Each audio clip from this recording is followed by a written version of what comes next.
এবার আমরা দেখবো সিস্টার মাযহাবে সিস্টারদের কি মর্যাদা দেওয়া হয়েছে। তার যেহেতু দাবি হানাফি মাযহাব নাকি মেয়েদেরকে অনেক মর্যাদা দিয়েছে, তো চলুন কিছু ফতোয়া দেখে আসি। এটা হচ্ছে হিদায়া দ্বিতীয় খণ্ড 48 নম্বর পৃষ্ঠা। আমাদের হিদায়া নাকি কোরআনের মতো, নাউজুবিল্লাহি মিন যালিক, হিদায়াতে লেখা আছে এটা নাকি কোরআনের মতো মানে কোরআনের মতো তারা এই বই রচনা করেছে। হুম। তো দেখুন, ফতোয়াটা দেখুন একটু। কোন মুসলমান যদি মদ বা সুয়রের বিনিময়ে বিবাহ করে তাহলে বিবাহ জায়েজ হবে, আর স্ত্রী মোহরে মেসেল পাবে। এখন হানাফি যুবক যারা আছে, বেরোজগার, যাদের কোনো ইনকাম নাই, তাদের জন্য সুখবর। মদ কিনতেও টাকা লাগে, কিন্তু চোর তো রাস্তায় ঘুরে বেড়ায়। তো রাস্তা থেকে একটা চোর তুলে নিয়ে চলে আসবা, দিয়ে বিয়ে করবা। বিয়ে জায়েজ, মোহর হিসাবে বিয়ে, মানে এটা মোহর হিসাবে দেওয়া জায়েজ। হুম। ফিকহে হানাফিতে। আও, এটা হচ্ছে ফতোয়া আলমগীরি দ্বিতীয় খণ্ড পৃষ্ঠা নাম্বার 622। সিস্টার মাযহাবে সিস্টারদের ভার্জিনিটি কিভাবে টেস্ট করবেন, দেখুন ফতোয়া। যদি স্ত্রীর কুমারী হওয়ার ব্যাপারে মহিলাদের সন্দেহ হয়, তবে স্ত্রীকে পরীক্ষা করে দেখা হবে। কেউ কেউ বলেন মহিলা কুমারী না অকুমারী তা পরীক্ষা করে দেখার জন্য তাকে দেয়ালের উপরে পেশাব করার জন্য বলা হবে। যদি দেওয়ালের উপর নিক্ষেপ করে পেশাব করা সম্ভব হয়, তবে সে কুমারী বলে গণ্য হবে, অন্যথায় অকুমারী বলে গণ্য হবে। কেউ কেউ বলেন মুরগির ডিম দ্বারা এ বিষয়টি পরীক্ষা করে দেখা হবে। যদি ডিমটি জনিদারে অভ্যন্তরে ঢুকে যায়, তবে সে অকুমারী মহিলা বলে গণ্য হবে। আর যদি ডিম জনিদার অভ্যন্তরে না ঢুকে, তবে সে কুমারী বলে গণ্য হবে। বাহ! সিস্টারদের খুব মর্যাদা দিয়েছে হানাফি মাযহাব। এই হচ্ছে সিস্টারদের মর্যাদা। হ্যাঁ, যাই হোক, যেহেতু আমাকে তোমরা অনেক কিছু বলেছো, আমাকে তো বলেই দিয়েছো মুরতাদ, ইহুদির দালাল, খ্রিস্টানের দালাল। জাকির নায়েক হানাফি মাযহাব নিয়ে কোনো কথাই বলেনি। হুম। হানাফি মাযহাবের বিরুদ্ধে কোনো কথাই বলেনি, তাতেই তাকে একদম বলে দিল যে দেবন্দিরা ফতোয়া দিয়ে দিল যে জাকির নায়েক পথভ্রষ্ট, জাকির নায়েক ইহুদির দালাল। হ্যাঁ, বেরেলভিরা ফতোয়া দিয়ে দিল জাকির নায়েক কাফের। তো তোমরা তো আমাকে দিয়েছো, তো এখন দিব মাস। আর যেহেতু এটা লাস্ট আমার লাইভ হচ্ছে, হ্যাঁ, এরপরে আমি হয়তো আর আসছি না এই লাইনে। মাঝে মাঝে হয়তো দু একটা ভিডিও বানাতে পারি, নাও পারি, ঠিক নাই। হ্যাঁ, তো সিস্টারদের নাকি খুব মর্যাদা দেওয়া হয়েছে। এ হচ্ছে সিস্টারদের মর্যাদা। হ্যাঁ। আর নাস্তিক, হিন্দু, খ্রিস্টান, অমুসলিম, তাদের উদ্দেশ্যে বলি, এই যে এই ফতোয়ার যে কিতাবগুলো থেকে তারা মাঝে মাঝে দেখায় যে দেখো ইসলাম বলছে এটা, এটা আসলে ইসলাম বলেনি রে ভাই। ইসলামের হচ্ছে কোরআন এবং সহিহ হাদিস, ইসলামের মূল দলিল। এগুলো ফতোয়ার দলিল, এগুলো আলেম ওলামা মিলে লিখেছে, তাদের মাথায় মগজে যা এসেছে তারা লিখে দিয়েছে। তো এগুলো দিয়ে ইসলামকে যাচাই করার কোনো মানে হয় না। হ্যাঁ, এগুলো সিস্টার মাযহাবের ফতোয়া। চলুন পরবর্তী দেখুন।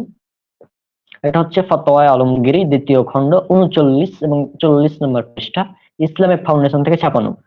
এখনই গুগল করেন, গুগল থেকে ডাউনলোড করে নিন, এরপর মিলিয়ে নিন। এটা দেখুন, বাবা ও মেয়ে কিভাবে মানে করবেন একটু দেখুন।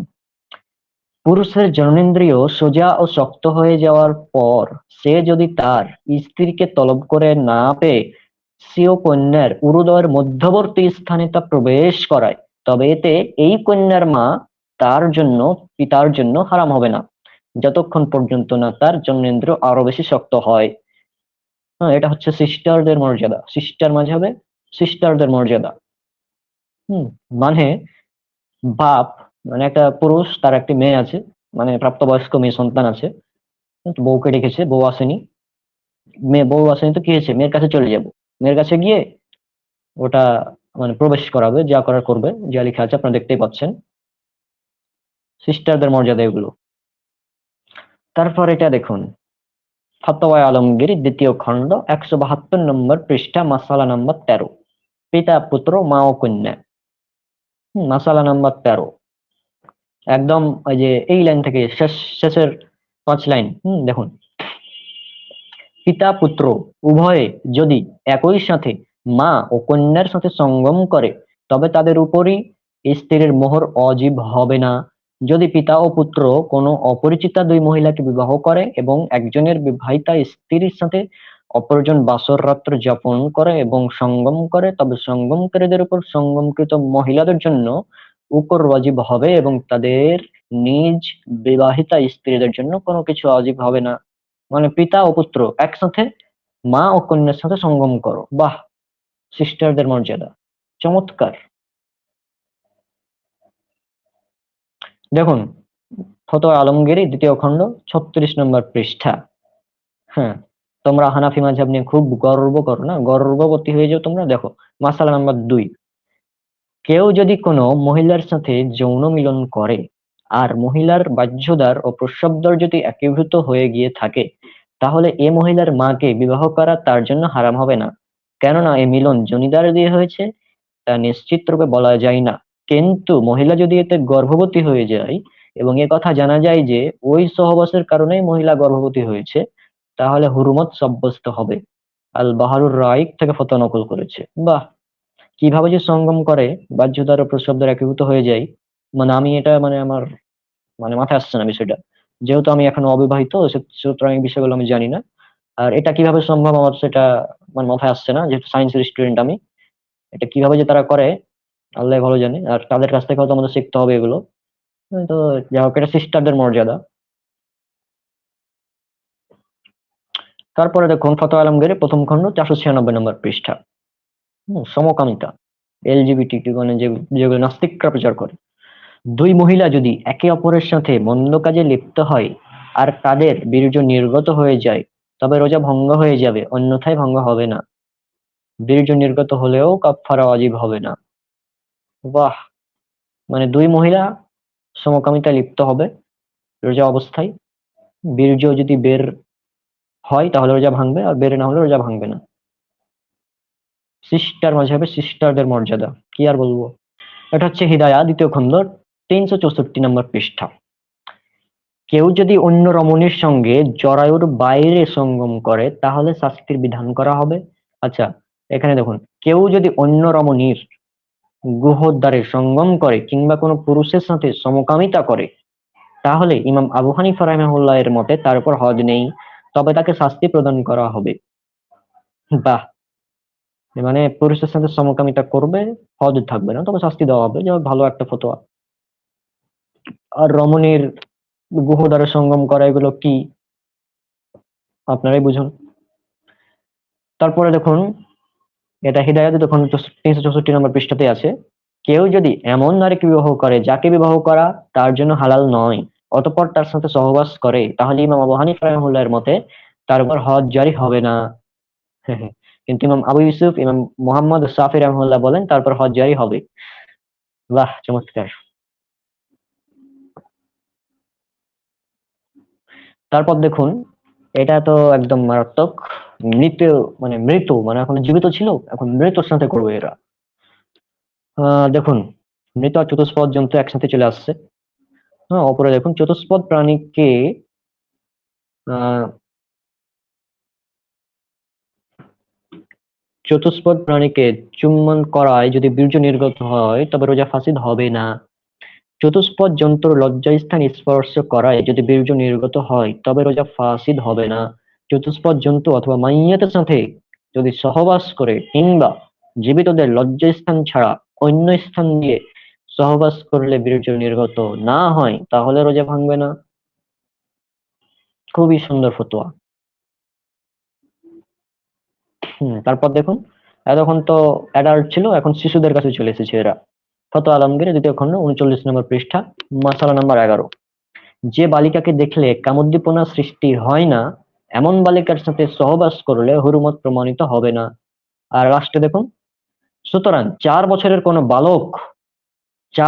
কোনো বালক যদি নিজের পিতার স্ত্রীর সাথে যৌন মিলন করে তবে এর দ্বারা হুরমত সাব্যস্ত হবে না। সায়েন্স কোথায় গিয়েছে ভাই? 4 বছরের বালক মানে, মানে এটা কোন ধরনের, মানে এদের চিন্তা ভাবনা যে কি লেভেলের আল্লাহ ভালো জানে।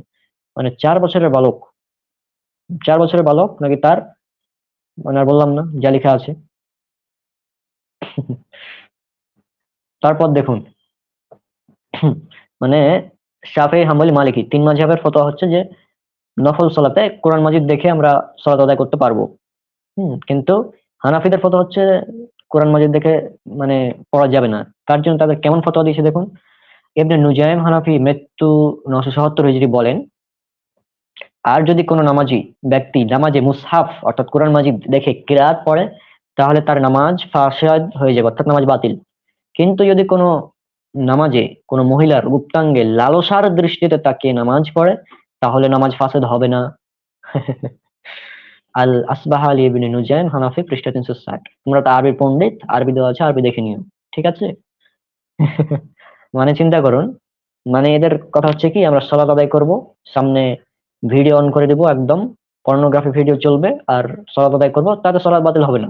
কিন্তু কোরআন মাজিদের মুসহাফ দেখে আমরা কোরআন মাজিদ পড়তে পারবো না। বাহ! মানে তিন মাযহাবের বিরোধিতা করতে গিয়ে, এটা হচ্ছে সিস্টারদের মর্যাদা। আচ্ছা, এটা হচ্ছে বয়ফ্রেন্ড এবং গার্লফ্রেন্ড যারা আছে তাদের জন্য দারুণ অফার। দেখুন, হিদায়া 2য় খণ্ড 16 নম্বর পৃষ্ঠা। আর কোনো স্ত্রীলোক যদি দাবি করে যে অমুক তাকে বিবাহ করেছে, আর এর উপর সে সাক্ষ্য পেশ করে, আর কাজী তাকে তার স্ত্রী বলে রায় দেন, কিন্তু বাস্তবে সে তাকে বিবাহ করেনি, তাহলে ওই স্ত্রীলোক তার সঙ্গে বসবাস করতে পারবে এবং তাকে সহবাসের সুযোগ দিতে পারবে। গার্লফ্রেন্ড এবং বয়ফ্রেন্ড যারা রয়েছেন তাদের জন্য সুখবর, দারুণ অফার।